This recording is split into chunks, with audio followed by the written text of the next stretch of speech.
All right, guys. So, one, thank you both for coming, Caitlin and Mike Martinelli. Mike, CEO of the Martinelli Group. Yep. Right. Keller Williams. Yeah, Keller right? Williams, Westfield. Keller Williams in Westfield. And Caitlin, you can introduce yourself. I know you have a couple different ventures that you're working on now, little kind of spread out with some health and wellness, right? Yes. And is there anything there that you'd like to introduce yourself as?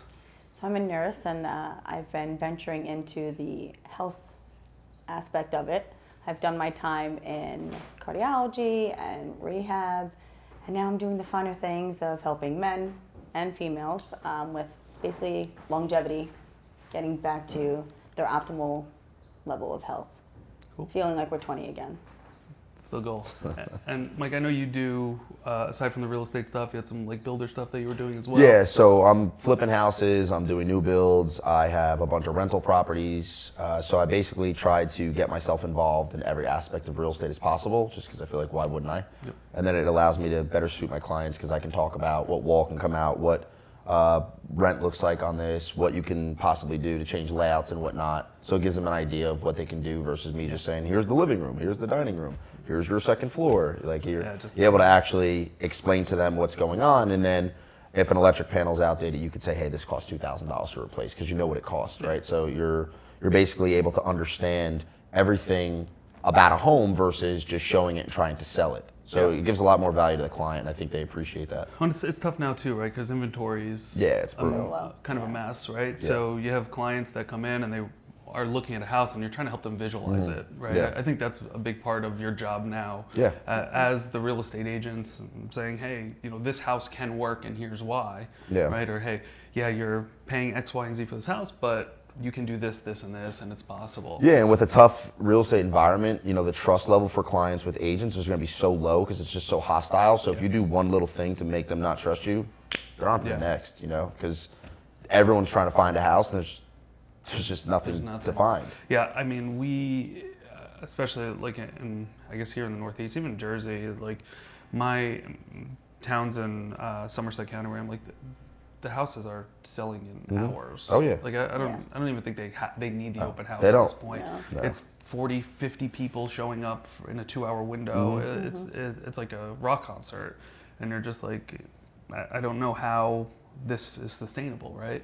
Yeah, so. and I mean, in 45 of the 50 states, it's not what it is here. But I tell people all the time, if you want to live in New York, New Jersey, Texas, Florida, California, this is what it is. Like they've stopped inflation everywhere else, but it's a simple equation. There's no more land to be built on.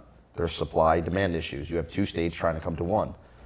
So it's not going to change anytime soon. And to be honest with you, I don't know if it'll ever change. Yeah. What is, like, when you guys are looking for, are you working with partners on flipping the house or doing them yourself?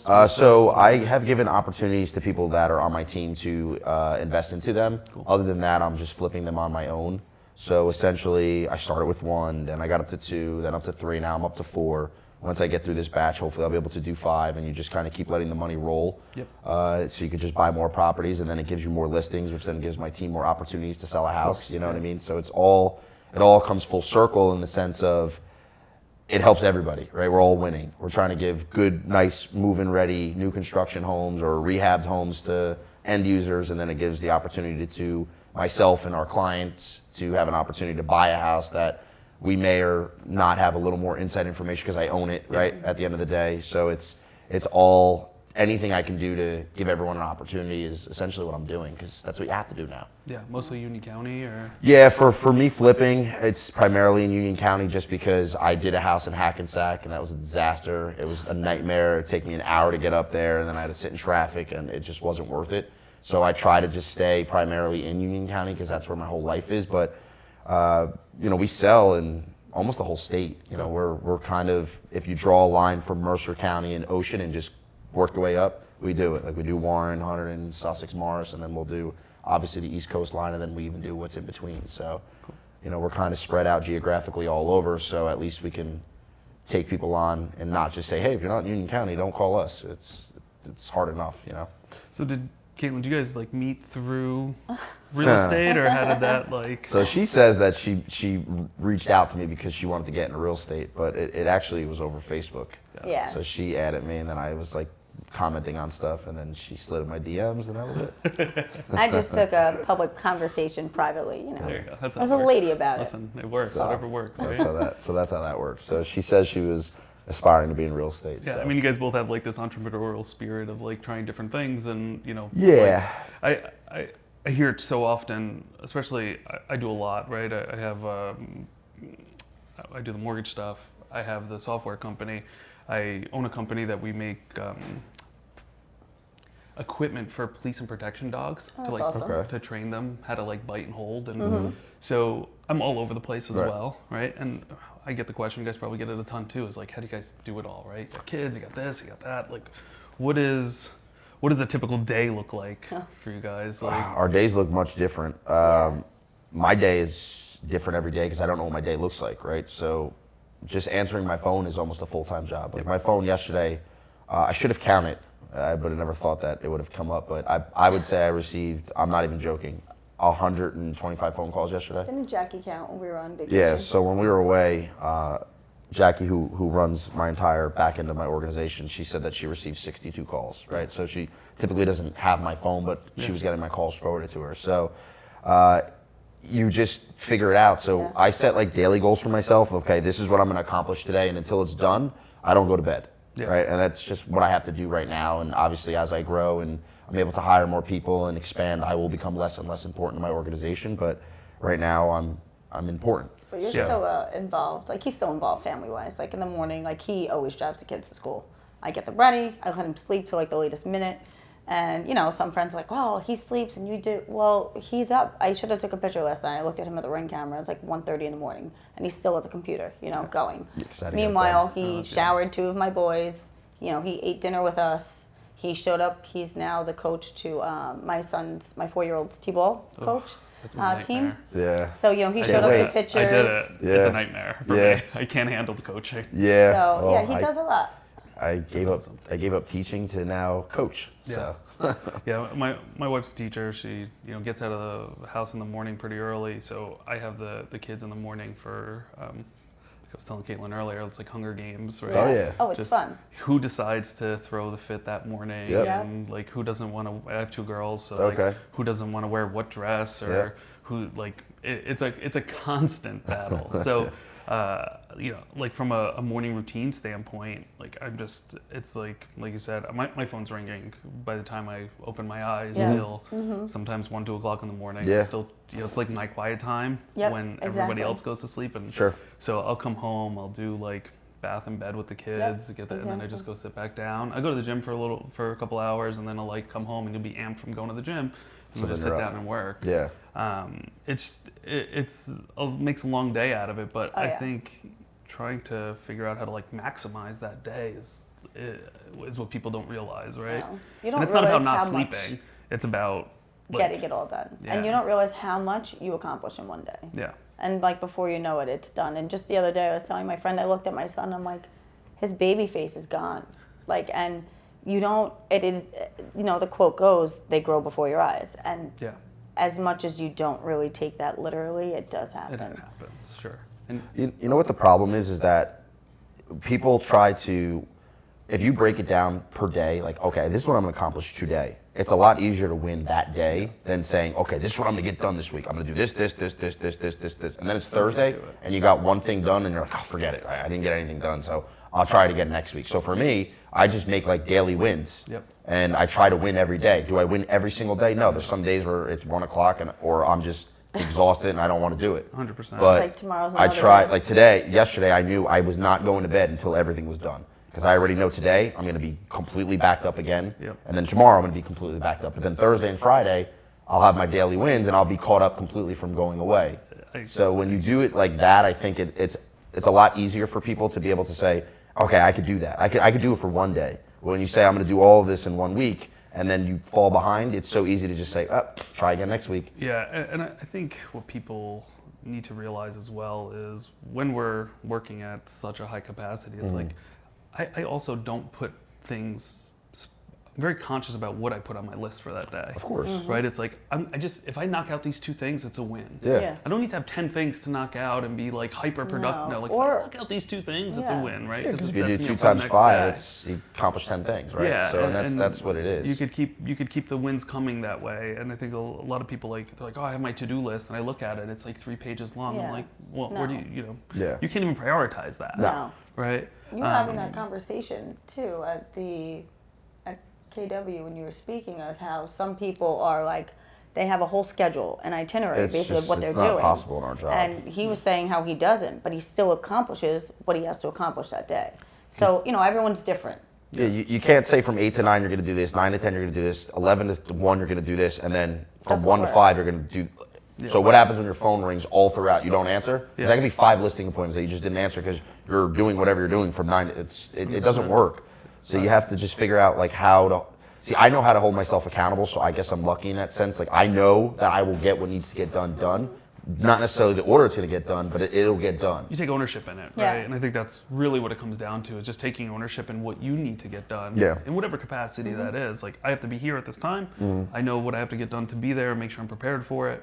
Like, I do have, like, my calendar. I run 3 calendars, right? So my personal calendar and 2 work calendars. And, like, my team syncs them up. Like, we do a good job of managing it, but that's not time that I can get my own work done, right? Yeah. That's me in a meeting, that's me, doing some sort of speaking, me being here, right? Like that's difficult by itself for course. most people to manage. And then by the time I get off the call, I'm 12, 15 phone calls deep because I haven't been available for the last hour and a half. Yeah, and Right. that's pretty much why before we started I wasn't even speaking. I was just banging it out. Yeah. Because my phone's already rang at least Yeah. 5 times since we've been speaking, and then I have to catch all that up and then go to the next thing, and then it just your job is just catching up, and then it's 8 o'clock and you're like, okay, I can get work done now. Yeah.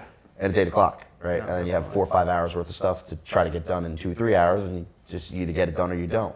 Yeah, and I think in our businesses, like you find yourself mixing business into work-life balance, right? Because I love what I do. So do I. right? Like I think that's part of it too. Is You have to. That's why you're good at it. 'cause Yeah, like you have kind a of passion figure for it. out how to say, yes, I can work from my phone most of the time. Yeah, maybe I'm not at my desk, but we're working, right? You're Of working course. from your cell phone. Like Right. you could pretty much do anything these days. So it doesn't end up being this like surmountable amount of time because you're like, hey, I can work. Like my whole ride to work and my whole ride home is on the phone. Yeah, me right? too. Like it's just part of. I just know that that's a good time for me to make Yep. those phone calls. Yep. So I think everybody has to kind of get that like work-life balance Yeah. mentality. It's not really a balance, right? It's not. It's just you have it's to so know. personal. Yeah, you have to know what works for you. I mean, for me, my favorite time to talk on the phone, other than when I'm in the car, is when I'm working out.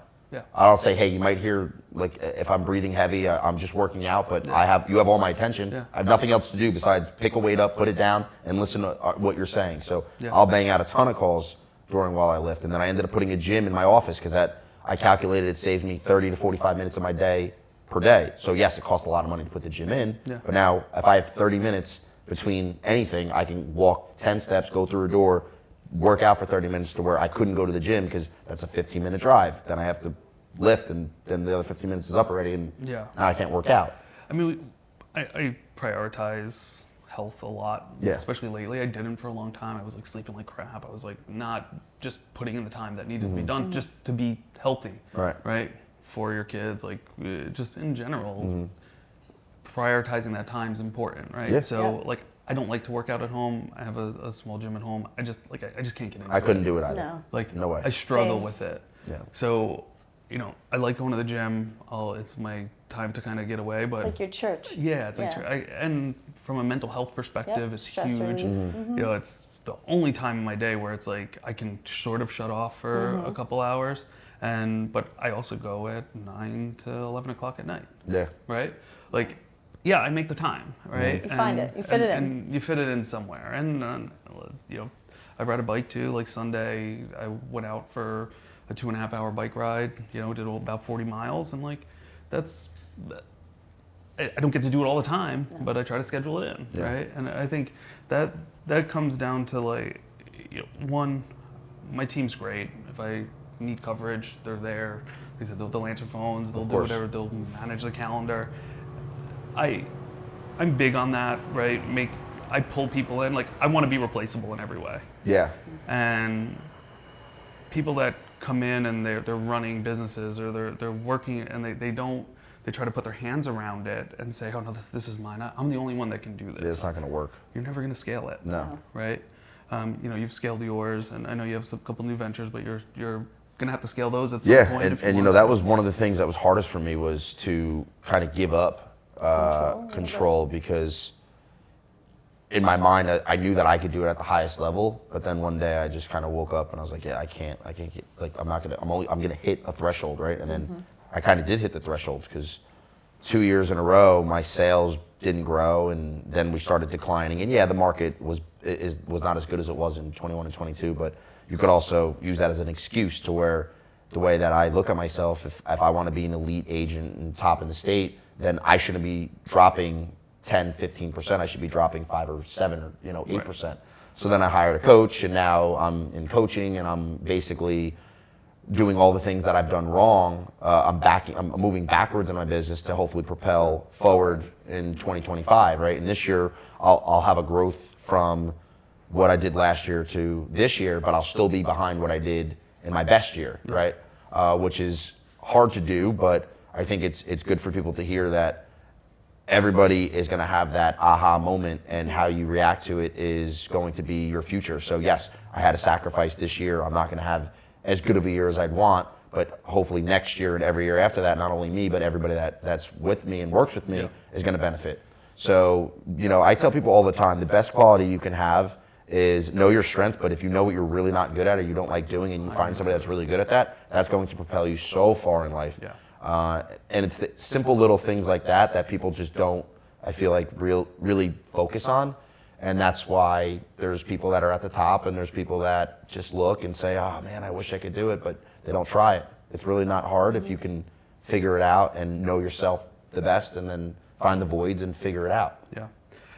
I think coaching, you mentioned that you do coaching, and I have a coach as well. It ends up being like a psychiatrist appointment most of the time. Right? Yeah, of course. She's great. They both are great as coaches. I love mine. Yeah. And she's awesome.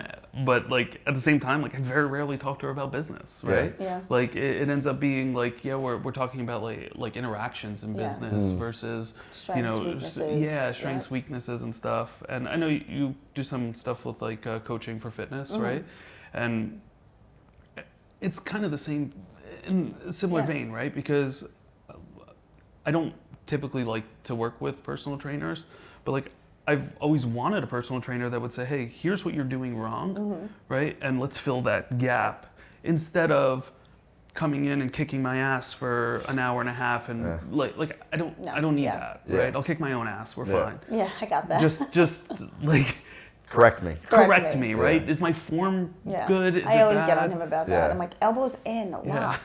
Yeah. And listen, I think there are some people who need certain levels of motivation, right? Like, there's motivational coaches, the Tony Robbins of the world. All right, of course. And like, I don't respond well to that, No. but I know some people do. But like, I don't need that. I'm overly motivated myself to do everything. Yeah, and I just sat through Tony Robbins 2 months ago, and he's great. He's changed his approach a lot from like 10 years ago. Yeah. But it's a different approach. Yeah. Right?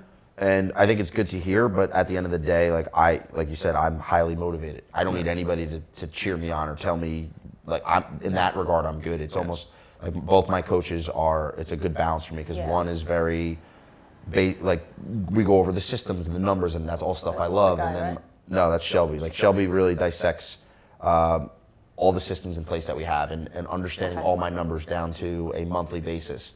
And then Jordan is just an overall, we'll go over systems sometimes, we'll go over hiring process, we'll go over things that I should just be doing differently with my time, and then it's just a well-oiled machine that I get from both of them.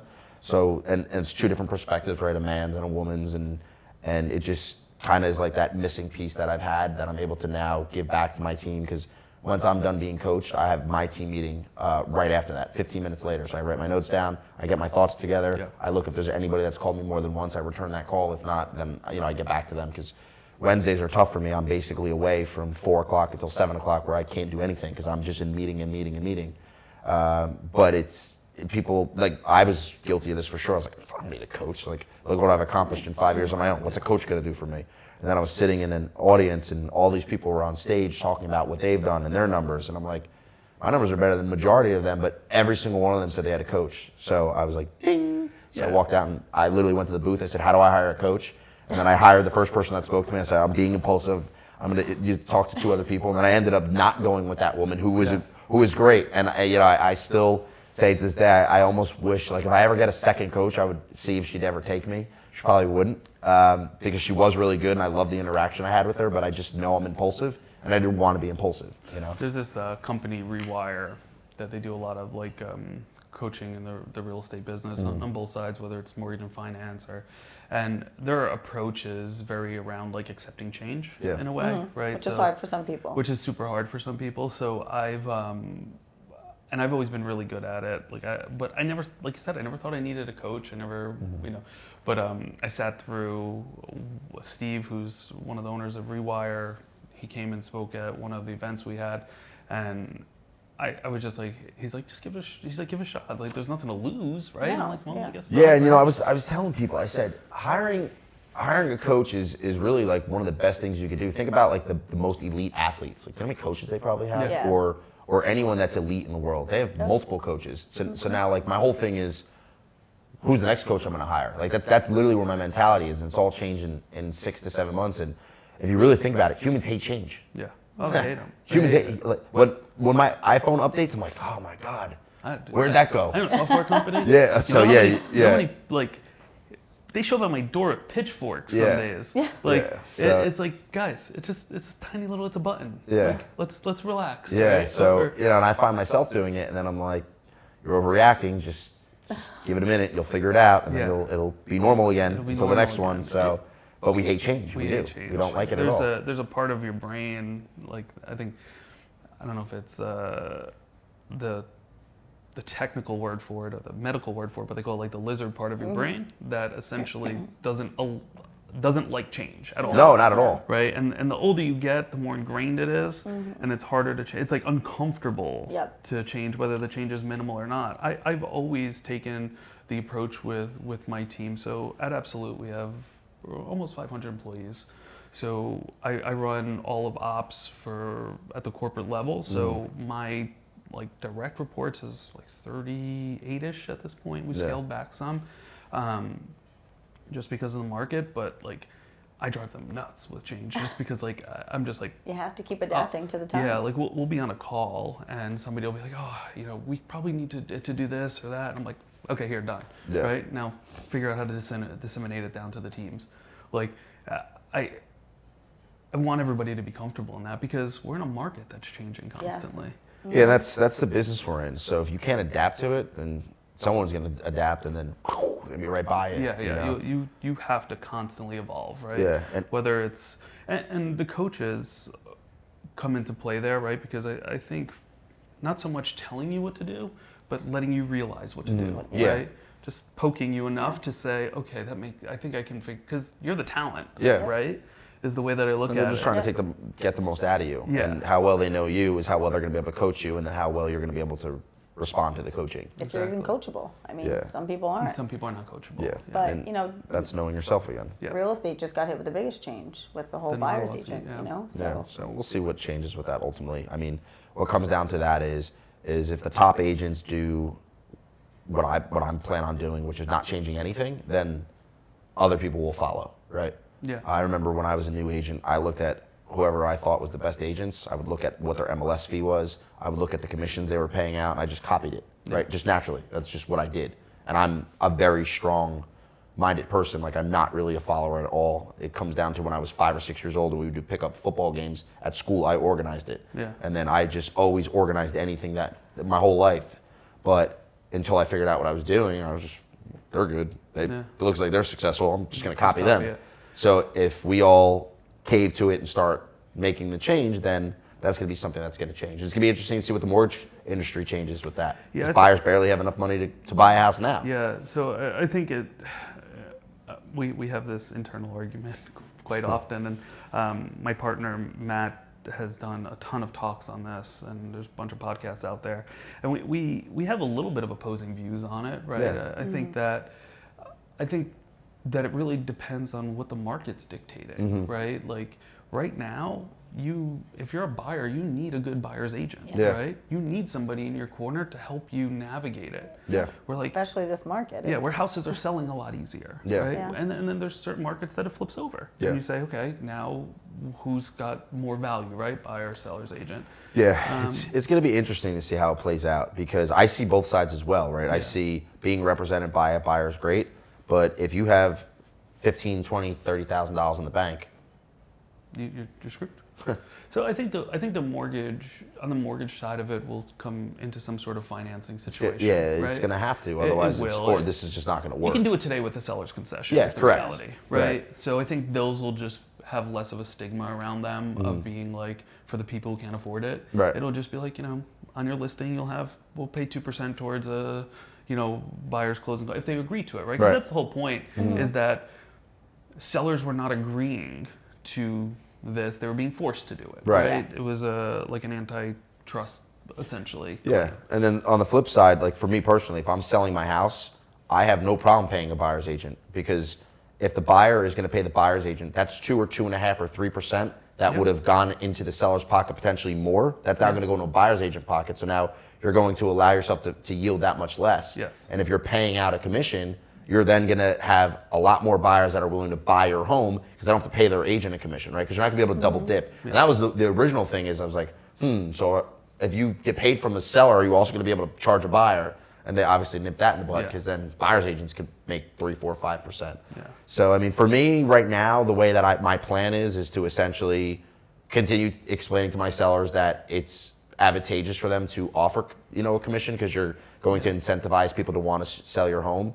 Because it's going to take, you want to talk about change, it's going to take months and months and months for the buyer's population to even understand they have to pay an agent to represent them. And then how many of them are going to go directly to the listing agent, Yes. right? Well, So well, it's going to be interesting.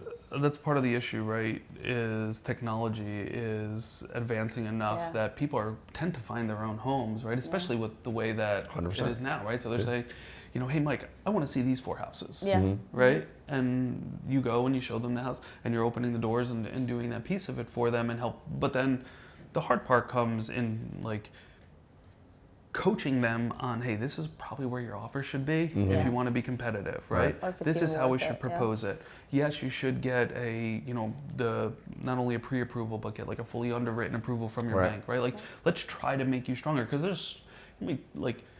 it's weird and it's like a cart before the horse thing, but there's so many people that come to the real estate agent before they even know what they're approved for or what a payment All the time. is. And It like makes no sense to me. Like you want to go offer $1 million on a house and Yeah. you don't even know what the payment's going to be. By the way, rates are 7.5. Your payment's going to be $10,000 a month. Are you ready for that? yeah. And that's what's going to really separate the good agents from the bad. So, I explain to my team, and they all know how to use a mortgage calculator. And when people bring a pre-approval, just yesterday, I had somebody come to my office, newly married family, and they're like, yeah, we're pre-approved for $750,000. I said, that's fantastic. So let me break this down for you. So I said, if I found you a $750,000 house, you're approved up to $12,000 in taxes. Let's factor in $1,200 for homeowners insurance. Your monthly payment's $6,200. Is that something you're comfortable with? And like, wait, what? No.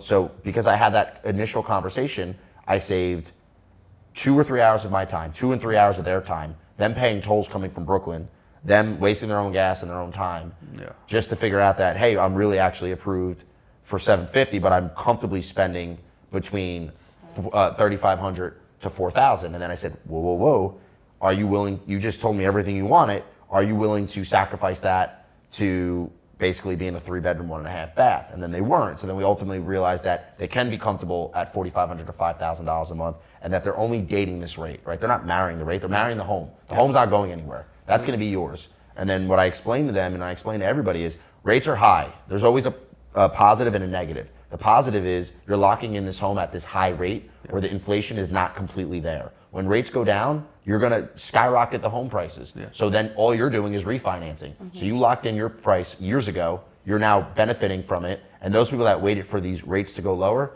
They just hose themselves on at least $100,000, at least double the buyer population, and who ultimately is ahead now? Yeah. You made the sacrifice for 2, 3, 4 years, because the reality is rates average in the last 30 years are 4.5%. I'm no genius, but within 5 years, I would say rates are going to be near that, right? And then there's going to be a refi boom. Yeah, there's a couple different kind of avenues, right? So one is, I completely agree with this whole, rates are only going to be at 7.5 for so long, right? That's it. It's not sustainable from a long-term standpoint. No. It proposes more of an inventory issue when rates come down, right? Because they come down, all of a sudden you have all these people come back into the market, Correct. and inventory gets crushed even more. We see inflation of house prices go up again, so you have that side of it. And I think a lot of people are stretching, right? Right now to get into houses, and they need those rates to come back down. So yeah, they do. It's just that I don't see them changing for another 2-3 years because they're just going to go back to where we just came from. So I think it's going to be more of like a 4 or 5, maybe 6-year plan. I don't think that long. If you put a gun in my head, I'd say 4 to 5 years, and it's going to gradually go down, right? You're going to like right now when you're in the 6s, you're like yes, and I think you're in the 5s, and it'll feel like yes. And more and more people that are waiting, they're going to just start buying, because how long are you going to wait, right? Like I have people that are busting out of their house because they're like, oh, I'm going to wait next year. I'm going to wait. And those people are no longer waiting now because they're like, they have no choice. Yeah. It's like, I got to move. I also am not, like it doesn't affect our business, right, as much. The rates don't affect our business as much. Like I don't care what the rates are. Like no, you care about like volatility, right? Yeah. Volatility's big for us. We like to see it as like steady as possible. If they, I would like to see them in the mid 6s. Like if they stayed in the mid 6s and we just like hovered there, great. Yeah. Right. The bigger issue comes into play with, one is volatility, and then 2 is like we have too many buyers anyway. Yeah. Right. If we had the inventory, sure. Yeah. Bring the rates down, bring more buyers into the market. Let's get rid of these houses. Yeah. It's not the case. No, and I don't know if it's ever going to be. Like we had one property in Bergen County. We had like 7 of our clients offered on the same house. Yeah. Like, it's hyper difficult to try to manage that. Yeah. And and it sucks. Yeah. And the worst is when you go 0 for 7. Yeah. Right? And that's not even uncommon. It's not uncommon. And to go back to the NAR ruling, what's really going to change is it's going to force agents to actually be good, because opening a door is no longer going to get you a paycheck. I agree. And that's where understanding the components of homes, having relationships with the proper lender for the proper buyer, for the proper setup for them, is going to be where your value is going to be added, and it's going to make people say, okay, I want to work with that guy, or I want to work with that woman. And if you don't have those skill sets and understanding in relationships, you're going to get weeded out. And what I would love real estate to do is, why don't we make it a little bit harder, just a little bit, to get licensed? So we went through that in the mortgage industry about almost 9 years ago now, when with the whole like SAFE Act and TRID, and we changed all that over. So now everybody had to get licensed, and it certainly weeded some stuff out, right? And then the compensation models changed, right? So that pulled back a little bit as well. I agree with you on my side too. Like it should be harder, right? It's so easy. Like I get the allure of like being able to be like a part-time agent and do that, right? But there's a professional side to it, of course, right? That makes it worth paying the compensation, right? Somebody like yourself, you guys, what you're doing. You can coach somebody through the house. You could say, hey, like this house is good or bad, and why it fits, or what area, or and you just have that inside knowledge of it, and it's what you do every day, all day long. When you have somebody who's trying to fill that spot just to like a side hustle, it makes it a little more difficult to want to pay that person 2-3% to open a door. The biggest thing is people. It's the most undervalued job in the world, and the reason I say that is, I'll argue with anyone. The biggest appreciation and most lucrative way to make money in this country is through property. Yeah. So somebody that sells 3-4 houses a year because they're saving you 0.5%, you're going to go with them over somebody that's sold 200-300. Yeah. And when I go on my appointments, I explain to people, it's not that I'm not willing to work with you on compensation. I'm not willing to change what I do to get my clients top dollar, or to get my clients the best bang for their buck, so I can save you 0.5%. That 0.5% is going to cost you 3, 4, 5%. because I'm gonna then cut back on marketing, or I'm gonna cut back on this, because at the end of the day, my payroll's not changing. I can't say, hey guys, bad month, everyone's 50% cut on payroll. Like, that doesn't work. So all our costs to run our business, nothing's altered. The only thing that's altered is what I'm gonna give you in terms of service, which I refuse to do. Yeah. And people think I'm nuts when I do it, but I know my bottom line, and I know what my worth is, right? And at the end of the day, if you can't convince someone or make them trust you or make them want to do business with you, like, if somebody calls me and their first thing that they say is, what do you charge? That's the last person I want to work with. Yeah. They're not going to see value, because their value to them is whoever charges me the least amount of money is who I want to work with.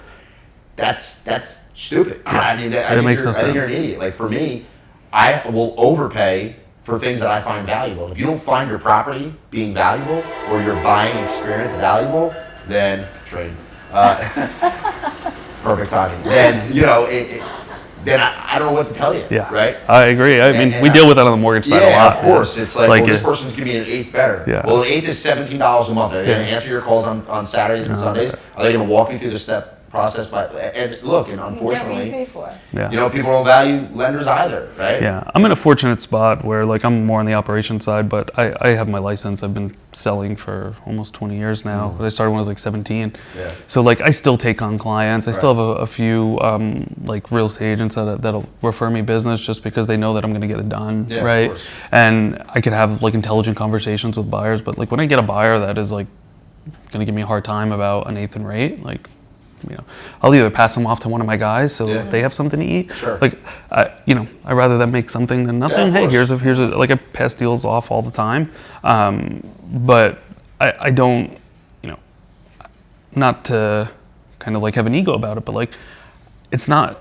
If I'm going to spend my time and coach somebody through it and have those conversations, and on a Sunday when you need 3 different pre-approvals because you're trying to figure out what your offer is, and you're, and I'm there for you, I'm gonna want to pay attention to the person that wants to work with me, Of course. and it's not just like trying to go to better.com and get the lowest rate possible because it's a couple clicks away. And it's the challenge with technology, right? Technology is good and bad, and what I try to teach everyone that I work with is, if you can get someone to trust you and you can explain to them what your value is, it's going to be a lot easier for them to be willing to pay you what you're worth.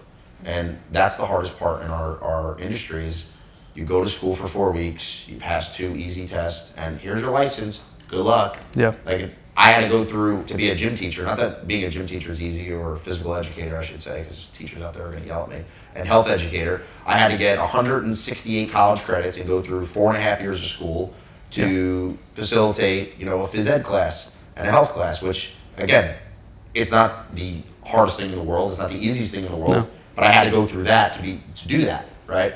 To whereas to sell your property, I had to go to school for 4 weeks and pass 2 tests. Yeah. And I don't know if they've ever read a title report before, but they're Right. exactly easy to understand. Title is Correct. I Yeah. even first-time homeowners don't even know what title is. There's no clue. No idea. No. I struggle with title a lot. Have her explain it.